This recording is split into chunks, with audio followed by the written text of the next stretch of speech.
పేరు బట్ట మేక పిట్ట అంటారు. దీన్ని గోదావని అని కూడా అంటారు. ఇది గుజరాత్‌లో 10 ఏళ్ల తర్వాత అరుదుగా కనిపించింది. ఈ పిట్ట ఇప్పుడేం చేసిందంటే మొన్న 26వ తారీఖున మార్చి 26న ఒక చిన్న పిట్టకి జన్మనిచ్చింది పక్షికి. పక్షి పిల్లనమాట. సో, ఆ పిల్లని కాపాడడం కోసం ఈ అరుదైన పక్షి జాతిని అంతరించిపోకుండా కాపాడడం కోసం గుజరాత్ ప్రభుత్వం చక్కటి నిర్ణయం తీసుకుంది. అంటే మీరనొచ్చు ఏవండీ 50 మంది బాడీగార్డ్‌లా అని అడగొచ్చు. 50 మంది అక్షరాల 50 మంది బాడీగార్డ్‌లు 3 షిఫ్టుల్లో పనిచేస్తున్నారు.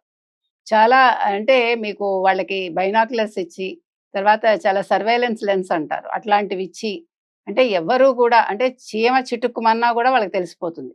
అంత జాగ్రత్తగా ఈ పక్షి పిల్లని, తల్లి పక్షిని గూడా కాపాడుతున్నారు. అయితే అందరూ ఏమంటున్నారంటే నెటిజన్స్, ఇదేంటండి ఒక పక్షి కోసం 50 మందిని పెట్టారు. మీకు సరిహద్దుల్లో కూడా ఇంతమంది ఉంటారో, ఉండరో అని నవ్వుకుంటున్నారట. ఏది ఏమైనా ఈ పక్షికి పట్టిందండి అదృష్టం. నిజంగా అదృష్టమే అది. దాన్నంత జాగ్రత్తగా కాపలా కాస్తున్నారు. మనుషుల్ని కూడా చుట్టుపక్కల రానివ్వట్లేదు. సో, దీని సంతతి మరింత వృద్ధి చెంది, ఈ అరుదైన బట్టమేక పక్షి మరిన్ని